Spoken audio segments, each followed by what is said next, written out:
थोड़ा उठे ना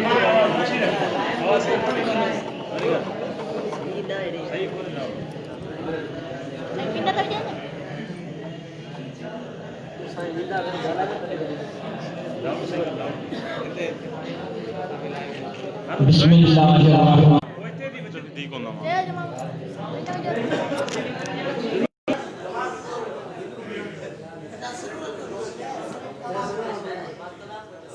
शुरू करें।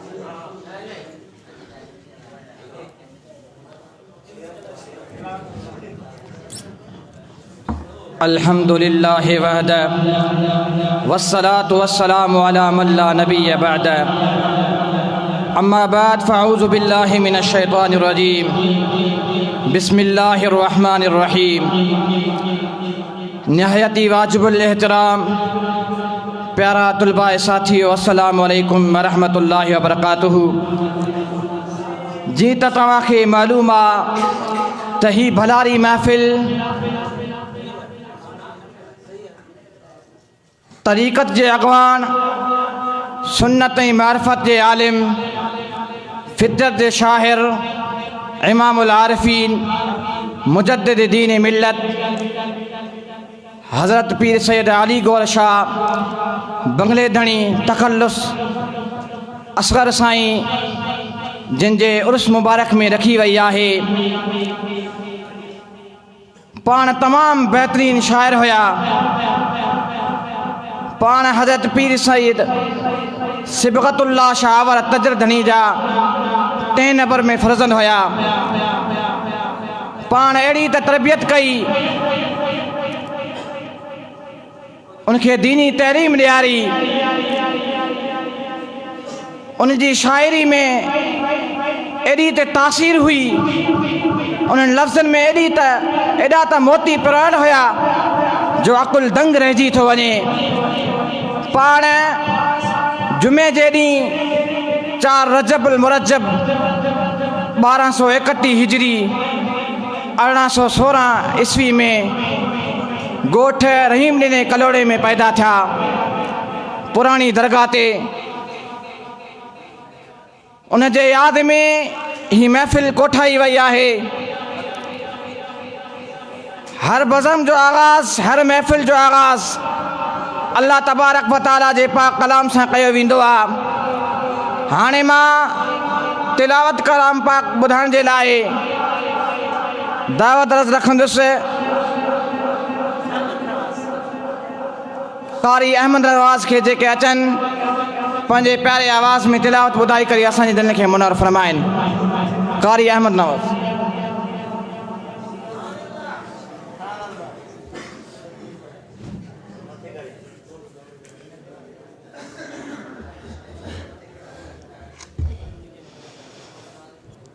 अऊज़ु बिल्लाहि मिनश शैतानिर रजीम।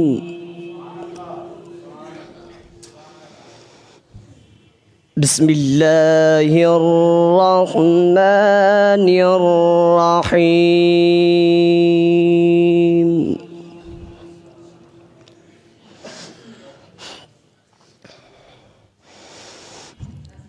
यअलमु मा फिस समावाति वल अर्दि व यअलमु मा तुसिर्रून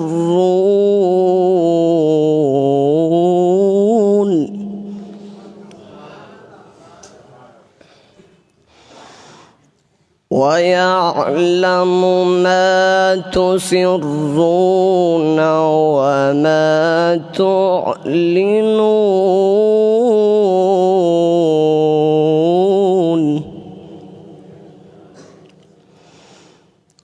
वल्लाहु अलीमुम बिज़ातिस सुदूर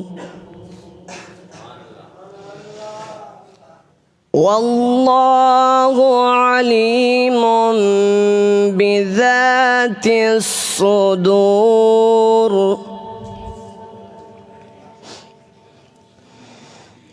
बिस्मिल्लाहिर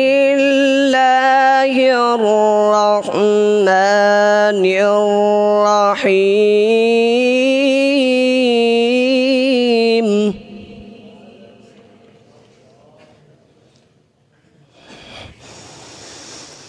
يعلم ما في السماوات والأرض ويعلم ما تسرون وما تعلنون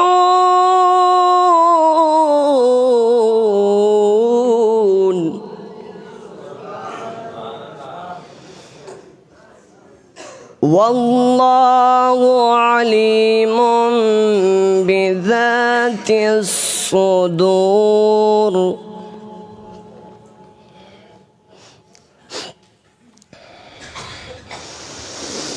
يعلم ما في السماوات والأرض ويعلم ما تسرون وما تعلنون والله عليم بذات الصدور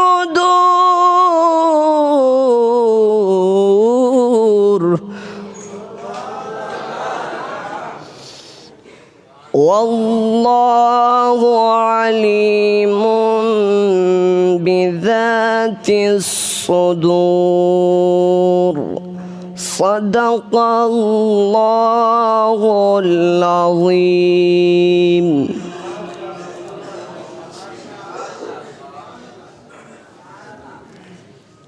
लिखना नहीं आता तो मेरी जान पढ़ा कर, लिखना नहीं आता तो मेरी जान पढ़ा कर, हो जाएगी तेरी मुश्किल आसान पढ़ा कर। पढ़ने के लिए अगर तुझे कुछ न मिले तो चेहरों पे लिखे दर्द की उन्वान पढ़ा कर। लारैब तेरी रूह को तस्कीन मिलेगी तू कुर्ब की लम्हात में कुरान पढ़ा कर। आ जाएगा तुझे इकबाल जीने का करीना, आ जाएगा तुझे इकबाल जीने का करीना, तू सरवर आलम की फरमान पढ़ा कर। माशा अल्लाह सुबहान अल्लाह। पंहिंजे प्यारे मिठड़े आवाज़ में तिलावत ॿुधाए करे असांजे दिलि खे मुनव्वर फरमायो। हज़रत पीर साईं अली गौहर शाह बंगले धणी रज़ी अल्लाह ताला अन्हो 15 सालनि जी ॼमार में पीर पागाड़ियो बणियो। पाण 33 सालनि जी ॼमार में 11 जमादियुल अव्वल 1263 हिजरी 1845 ईस्वी में हिन दुनिया तां रहलत फरमाए विया। अॼोकी तारीख़ जमादियुल अव्वल जी 11 तारीख़ आहे। उन तारीख़ जे मुनासिबत सां हीउ उर्स मुबारक रखियो वियो आहे। ही भलारी महफ़िल रखी वई आहे। अल्लाह तबारक व तआला खां दुआ आहे त इन भलारे बाने जे सदके असांजे हालनि जे मथां रहम फरमाए। हाणे मां नवाज़ शरीफ़ जे लाइ दावत अर्ज़ रखंदुसि कारी हाफ़िज़ मोहम्मद हनीफ़ साते साहिब खे, जेके अचनि पंहिंजे प्यारे ऐं मिठड़े आवाज़ में रसूल सल्लल्लाहु अलैहि वसल्लम ॿुधाए करे असांजे दिलनि खे मुनव्वर फरमाइनि। सल्लल्लाहु अलैहि या रसूल अल्लाह, सल्लम अलैका या हबीब अल्लाह।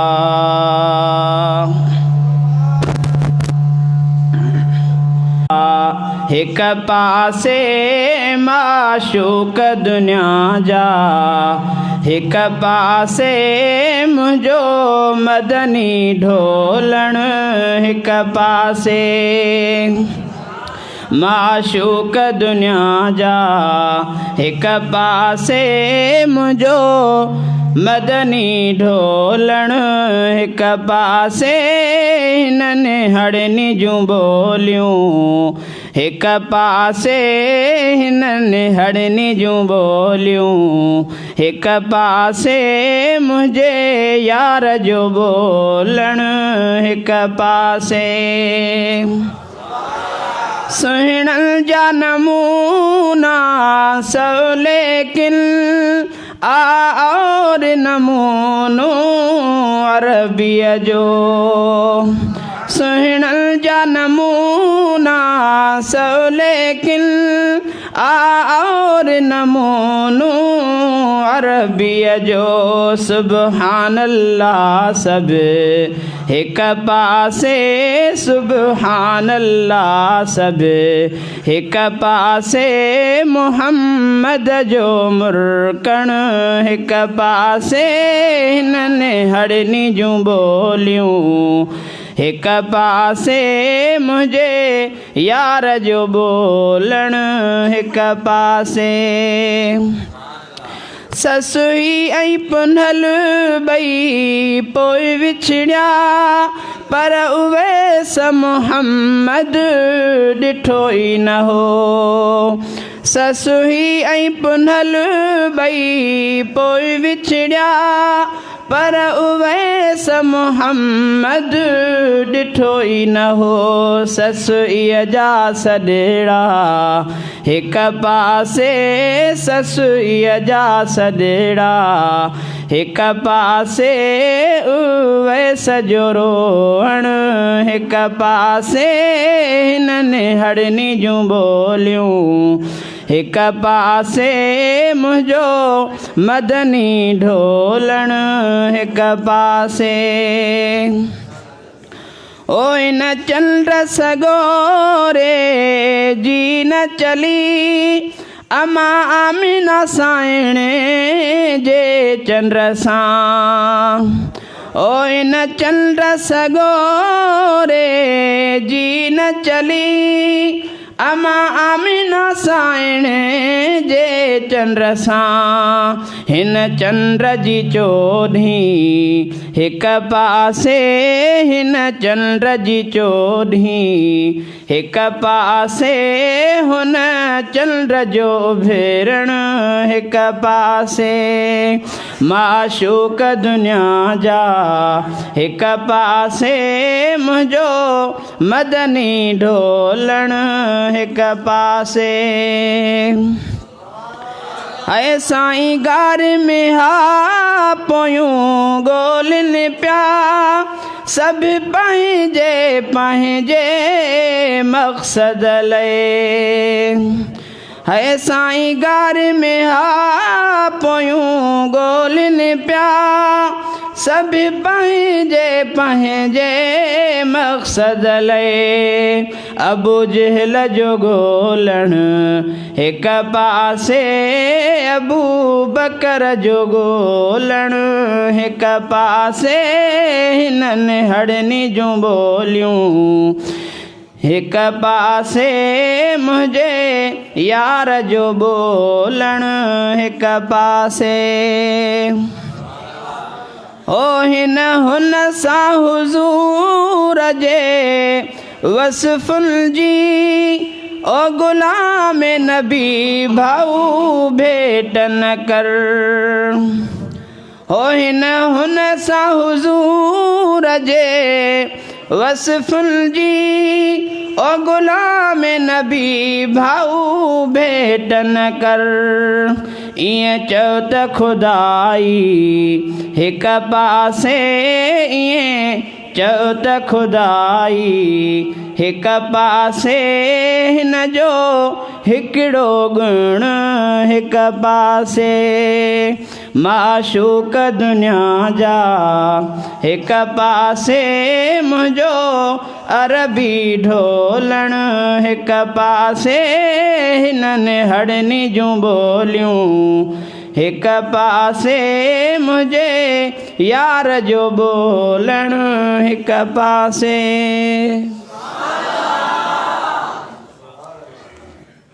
सुभान अल्लाह माशा अल्लाह। निगाह जो डाली पत्थरों को कलमा पढ़ा दिया, यसरब को मुस्करा कर देखा तो मदीना बना दिया, जन्नत के फूलों की खुशबू निचोड़ कर रब ने मेरे नबी का पसीना बना दिया। हाणे मां मनक़बत जे लाइ दावत अर्ज़ रखंदुसि हाफ़िज़ अलादाद मंगरे साहिब के जेके अचनि पंहिंजे प्यारे आवाज़ में मनक़बत ॿुधाए करे असांजे हिन खे मुनवर फ़रमाइनि।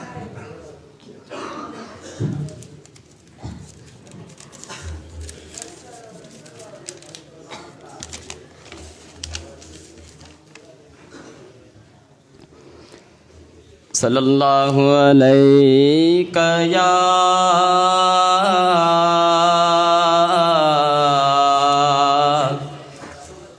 रसूल अल्लाह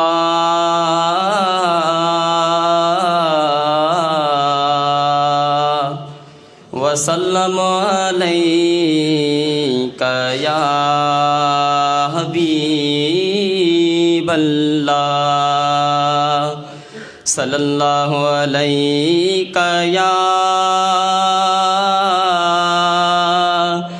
रसूल अल्लाह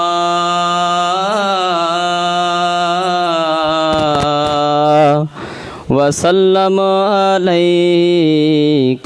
या हबीब अल्लाह।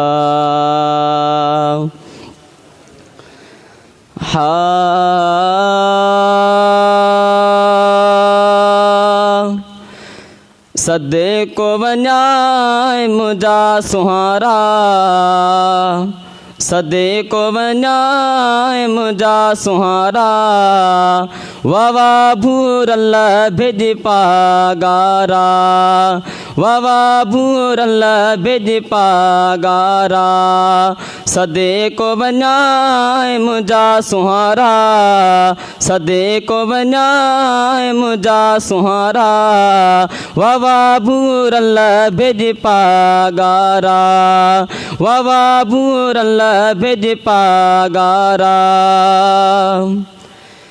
कयो पैदा तोखे परवर सदाई सूंह में सरवर, कयो पैदा तोखे परवर सदाई सूंह में सरवर, सदाई सूंह में सरवर, मुझा जानब जलवन वारा, मुझा जानब जलवन वारा, वावा भूरल भिज पागारा, सदे को वञाए मुझा सुहारा, सदे को वञाए मुझा सुहारा, वावा भूरल भिज पागारा, वावा भूरल भिज पागारा। चंड वांगुरे सितारन में समूरन सूंहवारन में, चंड वांगुरे सितारन में समूरन सूंहवारन में, समूरन सूंहवारन में, आहीं निर्वार तू न्यारा, आहीं निर्वार तू न्यारा, वावा भूरल भिज पागारा, वावा भूरल भिज पागारा, सदे को वञाए मुझा सुहारा, सदे को वञाए मुझा सुहारा, वावा भूरल भिज पागारा, वावा भूरल भिज पागारा। हली वही हा कहरे हंद में है हुस्ना कहिंद सिंध में, हली वही हा कहरे हंद में है हुस्ना है हुस्ना कहिंद सिंध में, तुझे हिननी जानारा, तुझे हिननी जानारा, वावा भूरल भिज पागारा, सदे को वञाए मुझा सुहारा, सदे को वञाए मुझा सुहारा, वावा भूरल भिज पागारा, वावा भूरल भिज पागारा। तू जो आशान सुल्तानी तुले हर दिल आहे मस्तानी, तुझो आशान सुल्तानी तोले हर दिल आहे मस्तानी तोले हर दिल आहे मस्तानी सिकऊं दीदार ले सारा सिकऊं दीदार ही केड़ो यार मुहम्मद छा लखे बाना खुदा बंद जा लखे बाना खुदा बंद जा कया थई कैद को यारा कया थई कैद यारा वावा बूरल बेज पागारा वावा बूरल बेज पागारा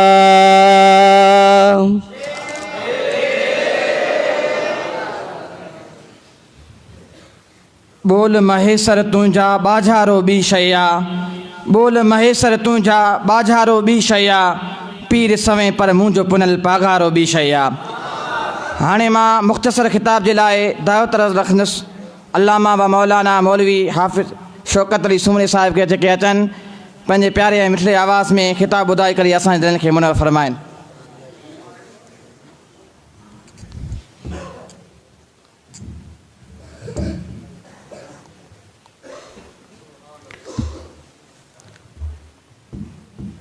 अल्हम्दुलिल्लाहि रब्बिल आलमीन वल आक़िबतु लिल मुत्तक़ीन वस्सलातु वस्सलामु अला सय्यिदिल अंबियाइ वल मुरसलीन व अला आलिहि व अस्हाबिहि व अहल बैतिहि अजमईन अम्मा बादु फ़अऊज़ु बिल्लाहि मिनश शैतानिर रजीम बिस्मिल्लाहिर रहमानिर रहीम या अय्युहल्लज़ीना आमनुत्तक़ुल्लाहा व कूनू मअस सादिक़ीन आमन्तु बिल्लाहि सदक़ल्लाहुल अलियुल अज़ीम व सदक़ रसूलुहुन नबियुल करीमुल अमीन वनहनु अला ज़ालिका लमिनश शाहिदीन वश्शाकिरीन वज़्ज़ाकिरीन वल्हम्दुलिल्लाहि रब्बिल आलमीन। सिक्कतों जी सुपरी जियां तरां तीअं तार तूं रही रूह में तूं अखियुनि ठार पिरी तुंहिंजे पार मूं वाझाईंदे वरे हथिया। काल अल्लाहु तबारक व तआला फी शान हबीबिहिल करीम इन्नल्लाह व मलाइकतहु युसल्लूना अलन नबिय्य या अय्युहल्लज़ीना आमनू सल्लु अलैहि व सल्लिमू तस्लीमा। अल्लाहुम्मा सल्लि अला सय्यिदिना व नबिय्यिना व मौलाना मुहम्मदिन व बारिक व सल्लिम अलैहि। मुझा निहायती शफ़ीक़ असातिज़ा ऐं ॿिया तुलबा साथियो अस्सलामु अलैकुम व रहमतुल्लाहि व बरकातुहू। जियां त मूं नाचीज़ गुनहगार तव्हां भलारनि जे आॾो अल्लाह पाक जे मुक़द्दस कलाम क़ुरान मजीद बुरहान रशीद मां हिकु आयत मुबारक पढ़ण जो शरफ़ हासिल कयो आहे। दुआ कयो त रब करीम इन जे मुतालिक़ जेको बि कुझु चवराए हक़ ऐं सच चवराए। इन सां गॾोगॾु इहा बि दुआ कंदा हलो त रब करीम उन हक़ ऐं सच खे ॿुधी करे तव्हां ई असांखे उन जे मथां अमल करण जी तौफ़ीक़ अता फ़रमाए। घणो टाइम तव्हांजो कोन वठंदुसि, इंशाअल्लाह चंद घड़ियुनि में पंहिंजे मुर्शिद व मुरब्बी हज़रत सैयद अली गौहर शाह अव्वल अलमारूफ़ बंगले दणी रहमतुल्लाह अलैह जंहिंखे असगर साईं बि चयो वेंदो आहे, उन जे बारे में तव्हांखे कुझु ॻाल्हियूं ऐं पाण जमायत खे ऐं अल्लाह जे हबीब जे उम्मत खे जेकी जंहिं तरीक़े सां औलिया अल्लाह खां फैज़ वठण जो तरीक़ो ॿुधायो आहे, इंशा अल्लाह 2 नकुल तव्हांखे आउं ॿुधाईंदुसि, पोइ पंहिंजी जाइ वठंदुमि। पढ़ो सल्लल्लाहु अलैहि या रसूल अल्लाह वसल्लम अलैका या हबीब अल्लाह।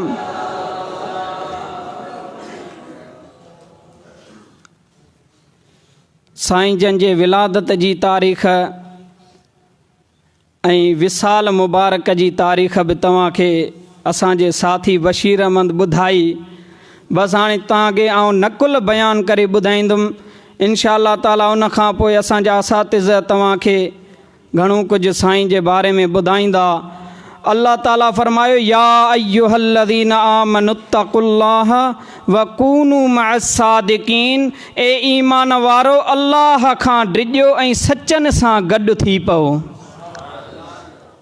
पोइ उन्हनि सचनि जे दरबार में अचणु ऐं उन्हनि सां निस्बत ॻंढण जो तरीक़ो तव्हां ई असांखे उन्हनि मुख़लिस बाननि अल्लाह ताला जे बरगुज़ीदा बाननि सेखारियो आहे त जॾहिं बि तव्हां उन्हनि मुख़लिस बाननि जे दरबार में अचो त तव्हां कहिड़े नमूने अचो। हज़रत पीर साईं रोज़े धणी रज़ी अल्लाह ताला अन्हु फरमाइनि था त तालिब खे खपे त पंहिंजे मुर्शिद जे दरबार में जॾहिं अचे त उन शागिर्द जेको शागिर्द पट्टी साफ़ करे ऐं उस्ताद जे आॾो खणी वेंदो आहे, पोइ उस्ताद साफ़ करे उनखे खणी वेंदो आहे। उस्ताद उनखे अखर लिखी ॾींदो आहे, उहे अखर उन ते चिटा पिटा थी बीहंदा आहिनि। तालिब खे बि खपे त मुर्शिद जे दरबार में जॾहिं वञे त पोइ उहे दुनिया जूं सद्धूं ऐं बातनी ख़्यालनि खां पंहिंजे ज़हन दिलि ऐं दिलि खे ईअं साफ़ करे वञे जीअं नंढड़ो हू पट्टी साफ़ करे वेंदो हो त अज़ीज़ दोस्त उनखे ॾिस पोइ कीअं थो फैज़ पियो मिले। अहिड़े नमूने हज़रत पीर साईं अली गौहर शाह असगर साईं रज़ी अल्लाह ताला अन्हु फरमायो त मुरीद 3 क़िस्म हूंदा आहिनि। हिकिड़ा ईंदा आहिनि घोड़नि ते ऐं चवंदा आहिनि गाह जो धाणू जो खट जो खटोलो जो, ऐं ॿिया ईंदा आहिनि उहे वरी चवंदा आहिनि त तॾो जो दिलो जो, ऐं टियां वरी ईंदा आहिनि त माठ करे परे वञी वेही रहंदा आहिनि। हज़रत पीर साईं असगर साईं रहमतुल्लाह अलैह फरमाइनि था त आउं उन्हनि परे वारनि सां गॾु हूंदो आहियां, उन्हनि में गॾु वेठो हूंदो आहियां। इन मां मालूम थियो त मुर्शिद जे दरबार में जॾहिं बि मुरीद अचे त पंहिंजे सदुनि खे तरक करे ऐं पंहिंजे मुर्शिद ॾांहुं मुतवजो थी अची उहो तालिब फैज़ बणिजी अची वेहे त पोइ उनखे ॾिस कीअं थो पियो फैज़ मिले। ऐं पाण फरमायूं मुर्शिद 3 क़िस्म हूंदो आहे। वरी ॿी रिवायत आहे, पाण फरमायूं मुरीद 3 क़िस्म हूंदो आहे। हिकु उन कख वांगुरु हूंदो आहे जो हेॾां जी हवा आई त वरी उहो होॾां हलियो वेंदो आहे, उॾरी हलियो वेंदो आहे। ऐं पाण फरमायूं त ॿियो वण वांगुरु हूंदो आहे, बीठो त हिकु जॻह ते हूंदो आहे पर पोइ बि पियो लुॾंदो आहे। ऐं पाण फरमायूं त टियों जबल वांगुरु हूंदो आहे, भली उन ते तूफ़ान अची वञनि, आंधियूं अची वञनि, झक झोला लॻनि, बरसातियूं पवनि, तॾहिं बि उहो चुरंदो ई कोन्हे को। मुरीद खे बि खपे त पंहिंजे मुर्शिद में अहिड़ो मुहकम यकीन रखे जो हुन खे ज़माने जी केॾी बि झक झोला लॻनि, केॾियूं बि मुसीबतूं अचनि, पर उन जो यकीन न लुॾे। इहा आहे असगर साईं हज़रत अली गौहर शाह पीर साईं बंगुले धणी रहमतुल्लाह अलैह जी मुरीदनि खे मुर्शिद जे दरबार मां फैज़ वठण जे तरीक़ो ॾसणु। अज़ीज़ दोस्तो, तव्हां ई असांखे बि पंहिंजे मुर्शिदनि जे दरबार में वञूं जॾहिं त ईअं ई करणु खपे। नबी करीम सल्लल्लाहु अलैहि वसल्लम जा उम्मतियो तव्हां ऐं असां इन्हनि मुर्शिदनि जे ॾसियल हिदायतुनि ते हलंदासीं, उन्हनि जी रहनुमाई हासिल कंदासीं, इहा ई त निस्बत ॻंढणु आहे। उन्हनि जे हुकमनि ते अमल कंदासीं, इहा ई निस्बत आहे, इहो ई मुख़लिस बाननि सां गॾु हुजणु आहे। अलाह ताला फरमायो वकूनू मअ सादिकीन, सचनि सां गॾु थी पओ। सचनि सां गॾु थियणु मक़सदु इहो ई आहे त उन्हनि जे तव्हां ॾसियल हुकमनि ते हलो, तव्हांखे जेके कम ॾसनि था तव्हां उन्हनि ते अमल कयो। नबी करीम सल्लल्लाहु अलैहि वसल्लम जा उम्मतियो, जॾहिं तव्हां उन्हनि जे ॾसियल कमनि ते हलियो, उन्हनि सां निस्बत ॻंढियव, उन्हनि सां गॾु थी पियो, त पोइ छा थींदो? तव्हां ऐं असांखे इन दुनिया में त उहे मुख़लिस बाना फ़ाइदो ॾियनि था, पर आख़िरत में बि तव्हां ऐं असांजे लाइ रहनुमा बणिबा। हज़रत पीर साईं अली गौहर शाह सानी रहमतुल्लाह अलैह, पीर साईं मुहाफ़िज़नी उनखे चयो वेंदो आहे, उनखे नज़राने में ॿकरी मिली, पाण उन ॿकरीअ जे मथां हथु घुमाए ऐं हिकिड़ो निज़ामाणी फ़क़ीर नांगरी हुयो, पाण फरमायोसि ए फ़क़ीर हिनखे नंगर में हलाए छॾ। उहो नांगरी फ़क़ीर जॾहिं उन ॿकरीअ खे कुही करे नंगर में विधई, ढोलीअ में विधई, रधे रधे थकिजी पियो, गोश्त ॻरे ई कोन पियो। हज़रत पीर साईं अली गौहर शाह सानी रहमतुल्लाह अलैह वटि आयो, अर्ज़ु करणु लॻो क़िबला हिन खे तव्हां रधे रधे थकिजी पियो आहे, गोश्त ॻरे ई कोन थो। पाण फरमायूं त जंहिंजे मथां असां नज़र कंदा आहियूं त उनखे बाहि असरु कोन कंदी आहे, हिन ते त असां हथु घुमायो आहे। मुख़लिस बाननि सां निस्बत ॻंढण जो असांखे इहो ई फ़ाइदो मिलंदो, जो तव्हां ऐं असांखे जहन्नम त वेझो ई कोन ईंदो। नबी करीम सल्लल्लाहु अलैहि वसल्लम जा उम्मतियो बाहि त असर ई कोन कंदी। जीअं ॾिसो तव्हां हिकिड़ी ॿकरी हुई, ॿकरीअ खे बाहि असरु कोन पई करे, जंहिंजे मथां हिकिड़े मुख़लिस बाने अल्लाह जे प्यारे दोस्त उन ते नज़र कई त उन ॿकरीअ खे बाहि असरु कोन पई करे। त तव्हां ऐं असां त उन्हनि मुख़लिस बाननि जा मुरीद, नबी करीम सल्लल्लाहु अलैहि वसल्लम जा उम्मतियो, उन्हनि जे फैज़ मां फैज़याब थियण वारा इंशाअल्लाह ताला तव्हां ऐं असांखे बि फैज़ मिलंदो।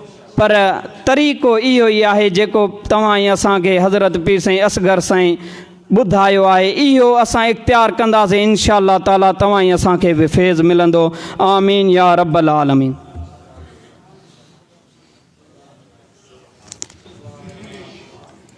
सुभान अल्लाह, माशा अल्लाह।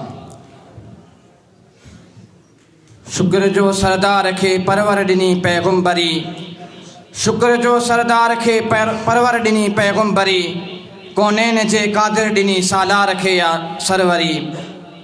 कहिड़ी करे कहिड़ी कंदो सरदार तुंहिंजी असगर सना, कहिड़ी करे कहिड़ी कंदो सरदार तुंहिंजी असगर सना, तारीफ़ जी काने का ताक़त हिन ज़बां खे एतिरी, शुक्र जो सरदार खे परवर ॾिनी पैगुंबरी।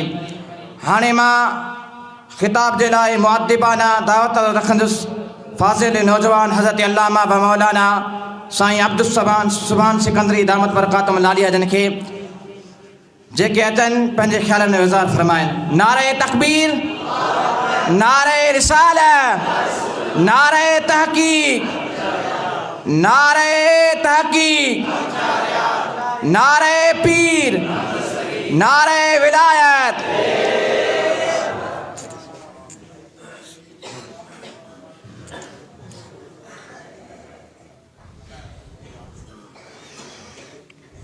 बिस्मिल्लाहिर्रहमानिर्रहीम।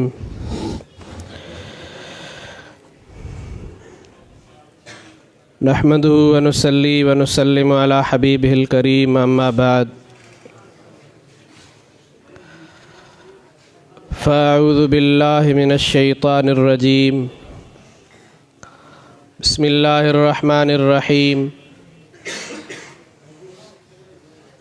इन्नल्लज़ीना आमनू व अमिलुस्सालिहात सयजअलु लहुमुर्रहमानु वुद्दा। आमन्तु बिल्लाहि सदक़ल्लाहु मौलानल अलीयुल अज़ीम व बल्लगना रसूलुहुन नबियुल करीमुल अमीन व नहनु अला ज़ालिका लमिनश शाहिदीन वश्शाकिरीन वल्हम्दुलिल्लाहि रब्बिल आलमीन। अस्सलातु वस्सलामु अलैका या रसूल अल्लाह, अस्सलातु वस्सलामु अलैका या सय्यदी या नबी अल्लाह, अस्सलातु वस्सलामु अलैका या सय्यदी या नूर अल्लाह व अला आलिका व अस्हाबिका या सय्यदी या रहमतल लिल आलमीन। वाजिबुल एहतराम असातिज़ा इकराम ऐं तालिब इल्म साथियो, तव्हां सां पंहिंजे मुर्शिद मुरब्बी इमामुल आरिफ़ीन हज़रत सैयदना व मुर्शिदना पीर साईं अली गोहर शाह अव्वल बंगले धणी बादशाह जो ज़िक्र ख़ैर ॿुधण ऐं ॿुधाइण जे लाइ हिन जगह ते गॾु थिया आहियूं। संदन फ़ज़ीलत, संदन मक़ाम ऐं मर्तबे जे लाइ मां सम्झां थो इहो ई चवणु काफ़ी आहे त जेको हज़रत पीर साईं रोज़े धणी रदी अल्लाह ताला अन्हु जो सज्जादह नशीन आहे, यकीनन हज़रत पीर साईं रोज़े धणी रदी अल्लाह ताला अन्हु पंहिंजे दौर जो, पंहिंजे वक़्त जो मुजद्दिद, आरिफ़नि जो इमाम ऐं कुझु शरई मसइलनि में मुजतहिद बि आहे ऐं पीर साईं रोज़े धणी रदी अल्लाह ताला अन्हु जो पोटो यानी पीर साईं अली गोहर शाह अव्वल पीर साईं रोज़े धणी जो पोटो आहे। 3 साल इब्तिदाई 3 साल पीर साईं अली गोहर शाह अव्वल खे हज़रत पीर साईं रोज़े धणी जी तरबियत नसीब थी आहे, जंहिंजी तरबियत रोज़े धणी कई। उन खां पोइ संदन वालिदे गिरामी हज़रत पीर साईं सिबग़तुल्लाह शाह अव्वल तजर धणी उन्हनि जी तरबियत कई। उन सां गॾोगॾु संदन उथण वेहण मेल जोल कैसा हूंदी हुई। उन दौर में पीर साईं रोज़े धणी रदी अल्लाह ताला अन्हु जन जा सभई बाकमाल ख़लीफ़ा मौजूद हुया, उन्हनि सां संदन उथण वेहण हूंदो हो। 1231 में संदन विलादत आहे, 1234 में पीर साईं रोज़े धणी जो विसाल आहे। माना ये 3 इब्तिदाई साल तव्हां असांजे लाइ हिकिड़े आम ॿार जे लाइ त ये 3 साल का बि अहमियत कोन था रखनि, जो ये 3 साल बिल्कुलु बेशऊर हूंदो आहे माण्हू, उहो ॿाराइप जे ख़्याल में हूंदो आहे। पर ही आम ख़ानदान नाहे, ही आम ख़ानदान जी ॻाल्हि नाहे, ही नबी करीम अलैहिस्सलातु वस्सलाम जो ख़ानदान आहे। त उन्हनि जी ज़िंदगी अवल खां आख़िर ताईं हर हिसाब सां हिदायत ऐं रुश्द जो हिकिड़ो बहितरीन नमूनो हूंदी आहे। पीर साईं अली गोहर शाह अव्वल जी दरगाह मुबारक जे लाइ वॾे में वॾी ख़िदमत इहा आहे त दरगाह मुबारक जे सभिनी बुज़ुर्गनि मां वॾे में वॾे बुज़ुर्ग हज़रत पीर साईं रोज़े धणी रदी अल्लाह ताला अन्हु जी मलफूज़ात शरीफ़ मजमउल फ़ुयूज़ात जेको क़ुरान करीम जो तफ़सीर आहे, जेकॾहिं उन नज़र सां ॾिसिजे, ऐं हदीस शरीफ़ जो बहितरीन शरह आहे जेकॾहिं उन नज़र सां ॾिसिजे, तसव्वुफ़ ऐं हिदायत जो हिकु बहितरीन ख़ज़ानो आहे जॾहिं उनखे उन नज़र सां ॾिसिजे।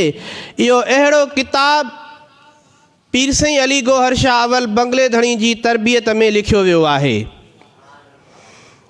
मलफूज़ात शरीफ़ जे मुक़दमे में जेको मुक़दमो दीबाचो ख़लीफ़े महमूद जो लिखियलु आहे, उन जे अंदरि उन जो साल लिखियो अथसि 1248 हिजरी में। इन खे गॾु करण जो सिलसिलो शुरू कयो वियो आहे।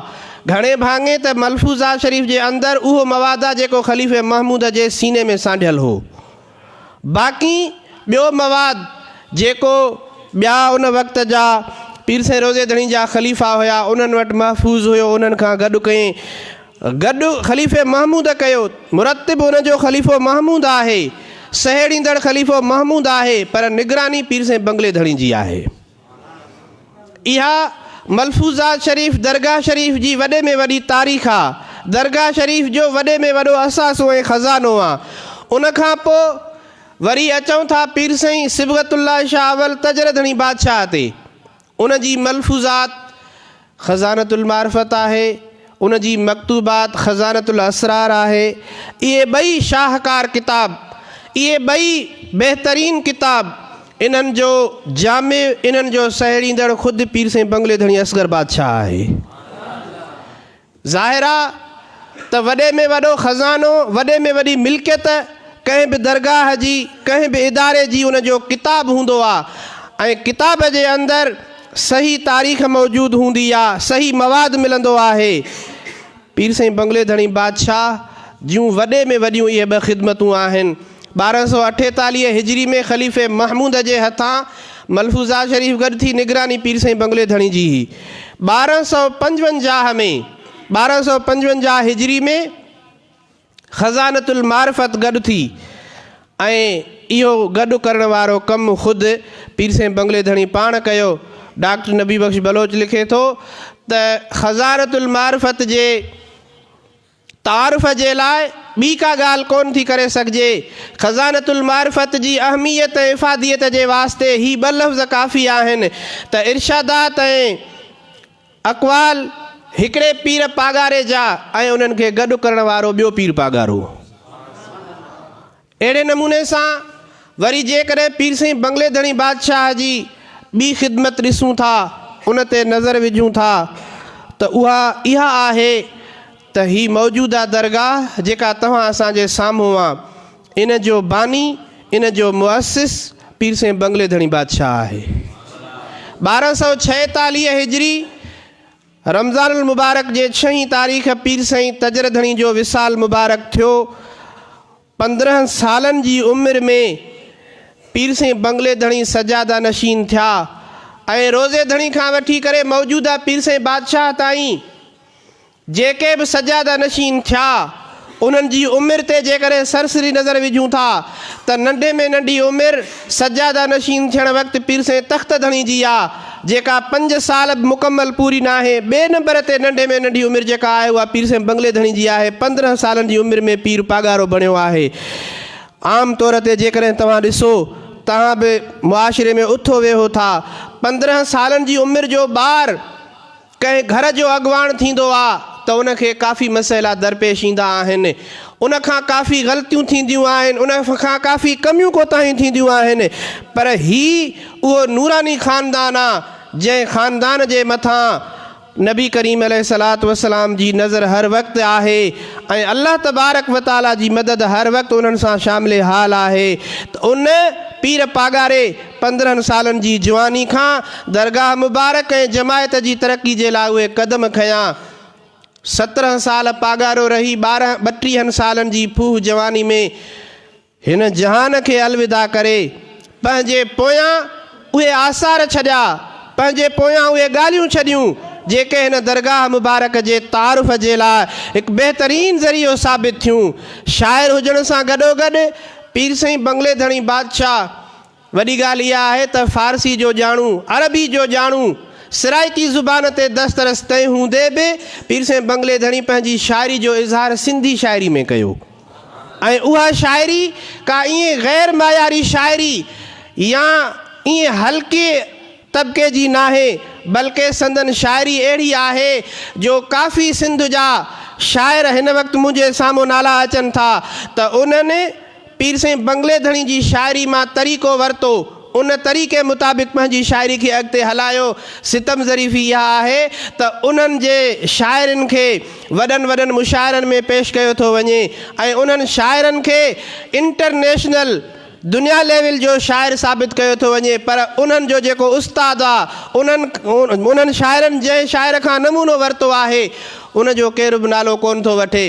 ज़ुल्म इहो इन जे करे आहे त दरगाह मुबारक जो जेको पैगाम आहे, दरगाह मुबारक जो जेको बि सिलसिलो आहे, उन में लिल्लाहियत आहे, उन में इख़लास आहे।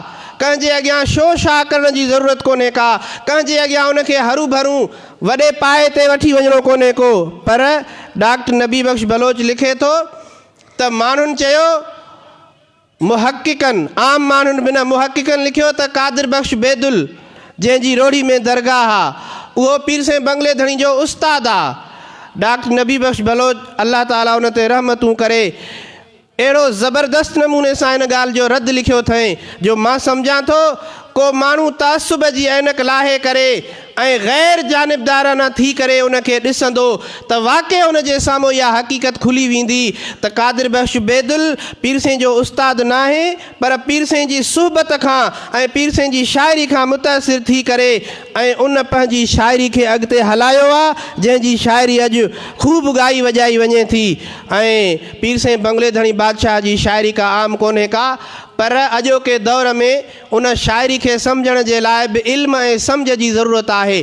मुमकिन आहे त हिन दौर में को अहिड़ो माण्हू न हुजे जंहिंखे एतिरी सम्झ हुजे, जंहिंखे एतिरो फ़हम हुजे, इन जे करे उन ॻाल्हि ॾे कोन था अचनि। पर लखे रहमतूं हुजनि उन्हनि फ़क़ीरनि ते, उन्हनि आलिमनि ते जंहिं पीर साईं अली गौहर शाह अवल जी शाइरी खे गॾु कयो ऐं हिकु किताबी सूरत में अल्हम्दुलिल्लाह उहा बि मौजूदु आहे।